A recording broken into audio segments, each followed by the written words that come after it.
Alright, Puppet Master 5 is the next Puppet Master movie in the series called Puppet Master 5, The Final Chapter, which, like, with any horror movie, you know every time they say final chapter, it's never final.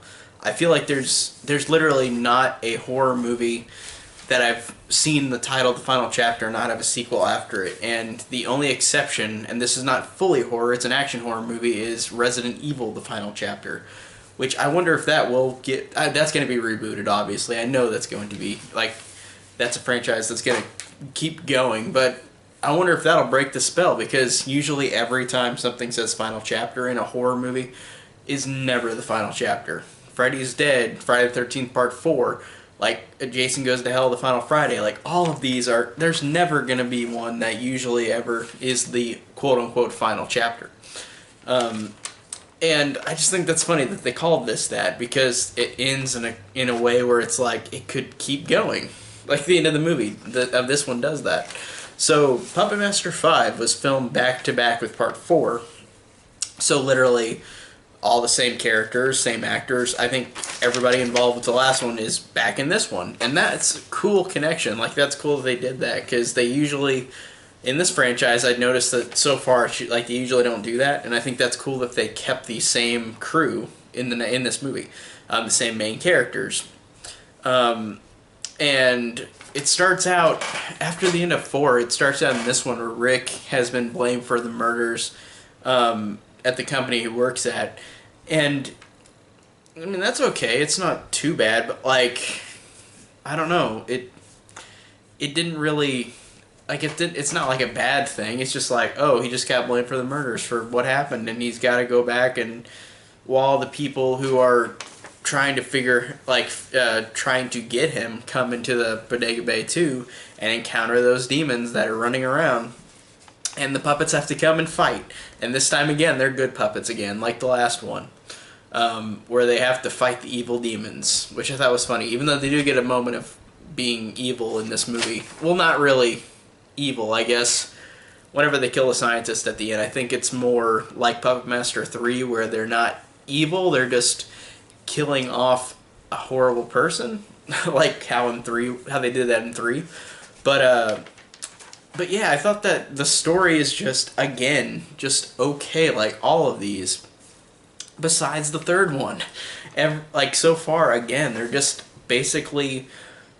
like, I like this and Part 4 better than 1 and 2, honestly. But I think the story is still a little uninteresting, but it's more interesting than the first 2, I think. I still think that 4 and 5 do have more charm to them and more fun than the first 2. Even though the first 2 do have some cool things about them, I feel like they're, so far, the first 5 I've rewatched again, I feel like 1 and 2 are the weakest. And I can't choose between which one's the weakest one or 2, but I really think that those 2 are really, really boring. And in this one and Part 4, they are a little bit uninteresting, but not as uninteresting as the first 2. So I feel like this still is more entertaining and more interesting, and I like these characters. Like, they're fun. Like, I liked how we got, like, a plucky hero, the Rick guy from the last one, to come back in this one. And I like how he's just a fun main character. And I didn't realize this, but looking it up, the guy who plays Rick is the guy from Friday the 13th Part 8 who gets impaled on the big part of the ship. I don't know what it's called, but he gets impaled on the ship in Friday the 13th Part 8. He's got the shaggy hair. I was looking up this movie and I saw his name and I was like, has he been in anything else? And I looked, and he was in Friday the 13th Part 8, which is a really funny connection. He just had longer hair then, so I guess I just didn't recognize him. But literally, this is very close, because Part 8 was 89, and both of these movies were shot back to back in 93, 94, or is it 94, 95? But anyways, they're close. They're pretty close in terms of how close they are to each other. This and Friday 8, so that was funny that actor is back in another horror movie. But yeah, I don't know, like, it's totally fine. It's just not, like Part 4, it's better than 1 and 2, but it's not as good as 3, and it's not as interesting again. Like, it's just, these characters are fun. They've got fun personalities to them. but they're just all right. Like, I never felt much for them. Like I said with the third one, like Toulon, like you really understood why this guy did what he did in part 3, like, because he was wronged, rightfully wronged, and swore revenge, but in a way where he was not really a villain, and I really liked that a lot about that movie, and that's why 3 is still my favorite. And yeah, the story is, like I said, just Rick is like blamed for the murders, but then he gets out, and these people are chasing after him because of him. They're thinking that he killed the people at Biotech, and the demons come, of course, and the puppets fight them. And then there's a lot of other stuff, like the psychic girl from the last one is still in it, but she's in bed like the whole movie, like just imagining like seeing stuff going on. She's not really involved with anything else, which I thought was really, really odd. And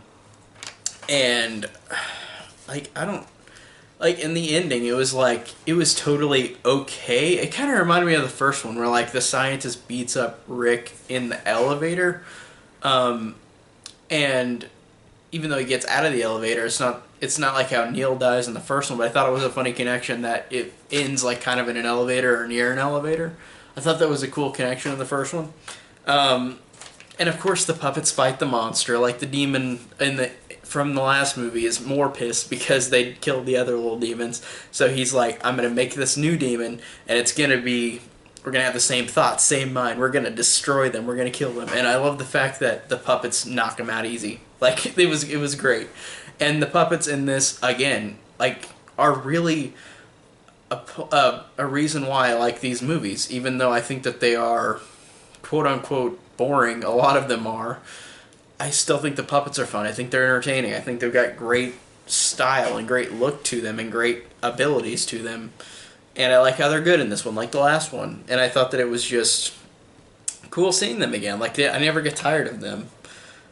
And I like the fact that the ending is like Rick and Susie, like, take the puppets with them, and like, after the demon's defeated, after the scientist is killed, after everything is resolved in their lives, they're all happy. And then Toulon, of course, his head pops up on what's his name? I wrote it down. Decapitron. Decapitron is the new puppet in 4 and 5, but like, Toulon, of course, at the end, like through the whole movie, is like pops up on Decapitron's like blank head. Like, that's what Decapitron does. It shows like a face of somebody. But Toulon keeps bringing his spirit back, and at the end of the movie, he tells Rick, like, I'll be following you, Puppet Master. You are in charge of these puppets now because my time has passed. And I like how Rick, just in his dialogue, is like, no matter what happens, I'll have these puppets to fight just in case we need to fight another battle. But then after this, they don't, like, the next movie doesn't even have Rick or Susie, and it doesn't connect to the last one.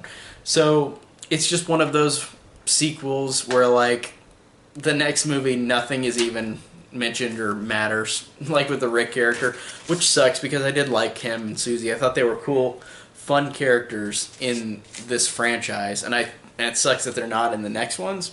And also, by the way, the last line that Rick has, where it's just pausing on his face and he's talking off camera, it literally, like, is saying that quote that I just said about him and fighting another battle with the puppets.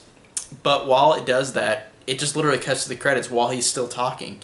And I'm like, that is a bad choice, just to do that, where it's like he's not even done talking and the credits are already rolling. Like, I thought that was really badly timed. It made it look really bad. But like the other ones, overall, it's got its fun, cheesy charm to it. It's just not, it's not a horror franchise that I love. I think that they're just okay and watchable, and I'll watch them every couple of years, but it's never going to be a franchise where I will actively, like, watch it all the time, like the Halloween franchise or Friday the 13th. It's not like that for me. It's definitely not that, and it sucks because there are cool things about these films, and this one is, I think, as good as part 4. And it's funny because 1 and 2, I think, are really equal, and then 4 and 5 are really equal, and then LF3. So I thought that's funny that we've got two double twin films. First two about the two groups of psychics in the first two movies, and then in this one it's about Rick and Susie in both of those movies. So I thought it's funny that we've got two twofers, like, and then threes in the middle, which is a prequel to all of them. But I just think that's funny so far. But yeah, this one just, again, was fun. It was okay. It had some boring parts in it, but again, the puppets are great. Rick and Susie are cool characters. The kills are all right. Again, it's cool that the puppets are good again. But overall, it's just middle of the road for me. Like 4 and 5 more than 1 and 2, but overall, just average horror movie. Nothing to note, nothing to make of note, nothing to love about it, nothing to hate about it really either. It's just middle of the road horror movie. And next up is Curse of the Puppet Master, which I don't remember liking that much, so whenever I get to that, I'll definitely give you my thoughts, so see you there.